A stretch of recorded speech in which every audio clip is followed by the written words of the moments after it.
For as long as I have been in love with the films of Stanley Kubrick, I have also been deeply unsettled by them. Kubrick made 13 feature-length films, and even though they span a host of genres from war films to science fiction, from historical costume drama to film noir, from heist to dark comedy, and even though only one of them is a conventional horror film, they all manage to be horrifying in some way. Every single one of them. They make us uncomfortable. Is it Kubrick's cold, sterile style that won't let us relax comfortably into a couch? Is it a looming sense of dread? Is it a sense of some secret message hidden below the surface in minute details? Or simply the horrific subject matter of his films? No doubt all of these play their part in creating the Kubrick genre. But I think it has more to do with something deeper. A thematic chord that runs through all of Kubrick's films, dominating some while quietly complimenting others. And that is the theme of being determined by something outside of yourself. It's the same thing that made the weeping Persian in Herodotus break down and cry. He knew that his fellow Persians at the banquet would all soon be dead, and when asked if he shouldn't tell someone about this, to avert the tragedy, he responds, "What has been destined to happen by the god is impossible for a mortal to avert by any contrivance. The most painful anguish that mortals suffer is to understand a great deal, but to have no power at all."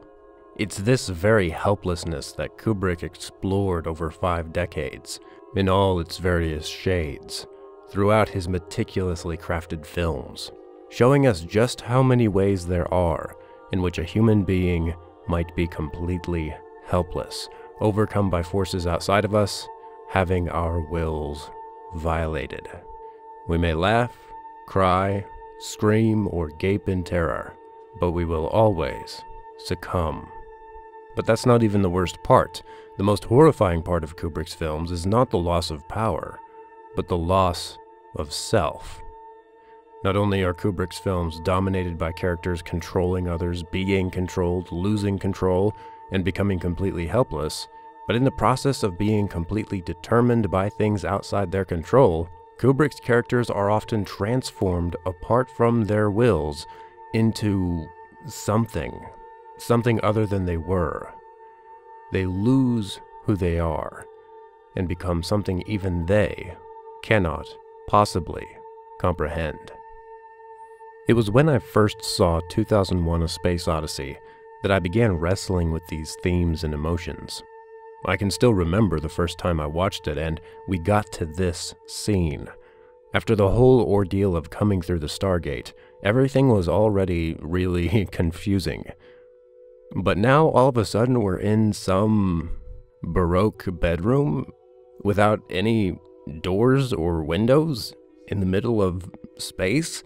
How did we get here? Why are we here? All of a sudden, astronaut Dave Bowman is outside of the spacecraft. Then the spacecraft disappears, and as he's exploring, all of a sudden he sees another person. Who could that be? Our confusion only deepens as we realize that Bowman is watching an older version of himself. And when that older version comes to look for whoever is watching him from the bathroom, younger Bowman just disappears. When older Bowman returns to his meal and breaks a glass, he turns to see a still older version of himself dying in bed. We're left asking, how does Dave experience time? Does he experience the torture of decades passing in this one room completely alone, and we're only seeing snapshots of it? Or is his whole life just snatched away from him as quickly as we are watching it? In reality, he's entering a state of being and existing in a way that neither he nor we are capable of comprehending. To watch it happen from our lower plane of existence is to see something that seems incoherent. He exists in 2 places at once, and in a matter of seconds, he is an old man. His life seems to have been completely taken from him. In isolation and solitude, he lies dying. And then it appears, the monolith. And by passing through it, we and Bowman are reborn.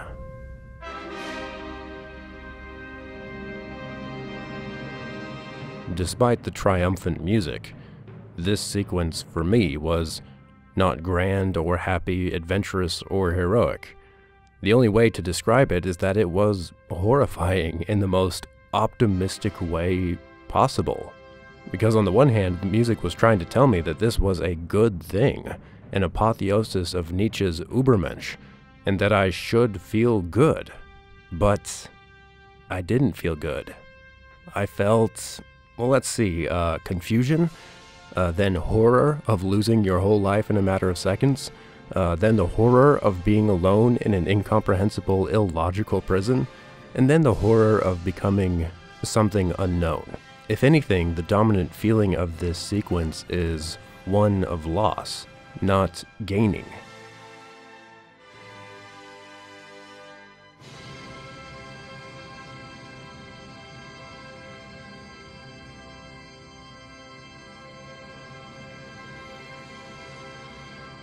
Bowman may as well have simply died in this scene because we have lost his character and gained something that we can never really come to know. Adding to all of these horrors is the violation of the will. Even if the Star Child is a good thing, Dave Bowman never got a say in anything that happened to him in this room. He couldn't comprehend what was happening to him. He was forced to become this. And of course, this climax is only the culmination of a trajectory that has been traced through the film from the very beginning. When the monolith first appeared, the chimpanzees gathered around it curiously, and through it they somehow gained the power of using tools, specifically weapons, and so survived and became dominant. Another such weapon being the missile satellite, which the bone transforms into. But it's in this cut that we realize that the monolith didn't just give the chimpanzees information or powers, it completely transformed them into a different species, even if it did so gradually. A species still surviving by killing, but animals no more. The non-thinking, unself-aware chimpanzees certainly didn't ask for or want this change. They weren't capable of informed consent, they just became different creatures. While it's often said that Kubrick's films are about the dehumanization of people, ironically, the beginning of 2001 is about the humanization of creatures, and yet he still portrays it as a kind of horrifying thing. An effect that is completely created by the music. A terrifying piece from Ligeti's Requiem, a Mass for the Dead. And specifically, the Kyrie section, which in the Catholic Mass is an appeal to the miracle-working resurrected Lord, the ruler of the universe, to have mercy. Is this a memorial funeral service for these chimpanzees whose old selves are about to die? Or is it for those that they are about to kill? Either way, this requiem is the theme of the monolith. It plays again when we encounter another monolith on the moon, and again when we encounter one in orbit around Jupiter, intimating that it is an object of death as well as a tool of appeal or communication in the highest sense. In Christian theology, communicable attributes, kind of like communicable diseases, are those qualities of God like love and anger that are transferred to human beings, divine qualities that human beings are made capable of enacting. In 2001, not only is communication a thing beyond just sharing information, a thing of transforming quality, but it's a transforming appeal to higher beings, which is linked with death, the idiomatic death of the seed, that greater life may grow resurrected. One of the reasons 2001: A Space Odyssey is both fascinating and difficult to watch is that its structure is so strange. Instead of one plot, there are several disconnected plots, like 3 incomplete movies in one. But the reason the film is structured this way is because of this symbolic death, if it is merely symbolic, that accompanies these monoliths. Every time we encounter a monolith, we jump to a different story. No one plot or character carries over from one episode to another. The reason, the unsettling reason, is that after a protagonist encounters the monolith, we never see them again. There is a great leap forward, but those who encountered the monolith are not there. What has become of them, we do not know. No one does. They are buried with the Requiem. Ostensibly, 2001 is a film about evolving, and also, as we know from the HAL 9000 portion of the film, about the dangers of technology, a theme which begins brooding all the way back in the weaponized, bone-turned club and the missile satellite. By the time we get to HAL, we realize that the technological advances used for our survival by means of controlling and ending others, might also end us. Even things that are simply meant to make life easier and more comfortable might turn on us. Technology, which seems to empower us, only does so by also taking control away from us, sometimes because we freely give it up. But in the case of HAL, the technology actively attempts to do to humans what the monolith chimpanzees did to the non-monolith chimpanzees. If we consider the monolith itself to be a kind of alien technology, used by higher beings to facilitate the evolution of humanity, then it is a kind of technology that changes people. The monolith is a tool of control that, rather than forcing the will, changes it, turning chimpanzees into space travelers into star children. How does it do this? We don't know. A touch, a look is sufficient, and we are changed with or without our consent. Dave literally watches himself growing old, being changed, just as throughout the film we jumped through time like skipping rocks, or skipping monoliths, over the lake of man's odyssey of evolution. And in the Stargate, we jump from landscape to landscape. Bowman's journey may have taken unknown years, but through the technology of the monolith, the change happens without us being able to see it, viewed through eyes and minds of insufficient dimension.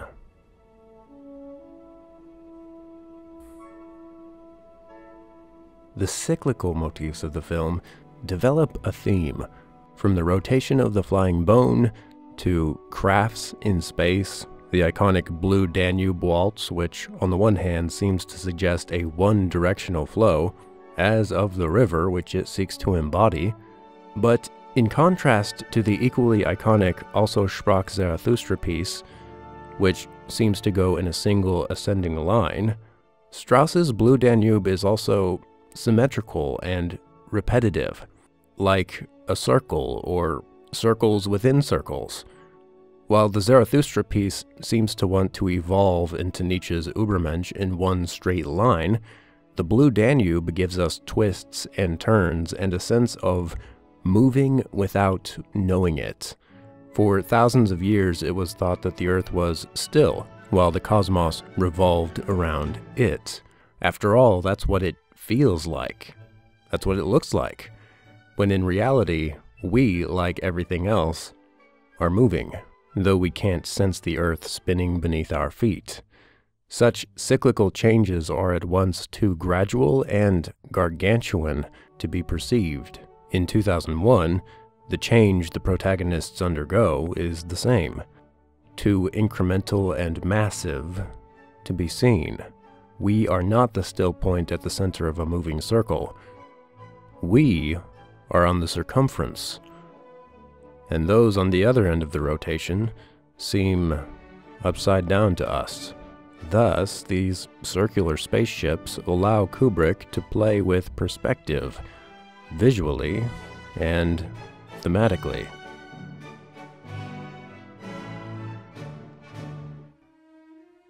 A film which deals with such a complex series of perspectives must insist on a complex series of emotions. There is the warranted fear of threats from advancing technology, and also a slim, optimistic hope that if things go wrong, that technology can be shut off and one life spared. As for the ultimate transformation at the end, obviously Kubrick does mean for this to be a triumph. He has given us a divine comedy of technology, where through technology we die, face technological hell, and through that death and hell, we become something greater than what we are. But of course, the enduring fascination of the film, and for me, the enduring unease, is that we cannot know what Bowman becomes, or what technology might make of us. The paradox of Nietzsche's Übermensch is that the lesser beings cannot properly judge the greater state of being without adopting the transvalued values of that greater state of being. And the paradox of 2001: A Space Odyssey is that it is both fully a horror film and a triumph.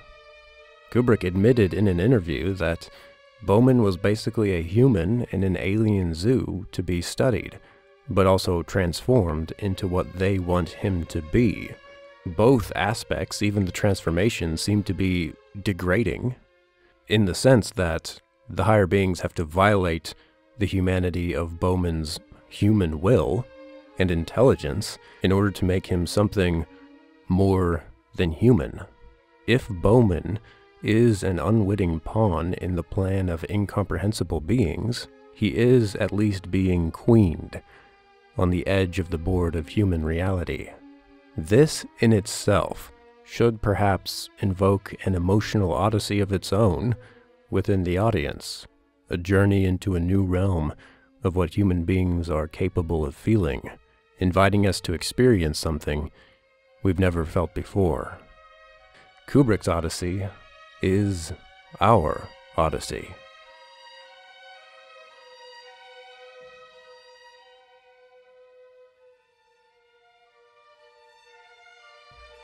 Hey, thank you for watching. This was the first video in a series of videos that I'm going to be doing examining just about all of Kubrick's films. The next video will be on Kubrick's third feature-length film, The Killing, because it fits in well with the themes of chess that we left off with here in 2001: A Space Odyssey. And that video should be out within the next week, hopefully. And I'm actually going to go record that right now, I think. So, no time to chat. Hope you all are doing well. See you soon. Lord willing and the creek don't rise.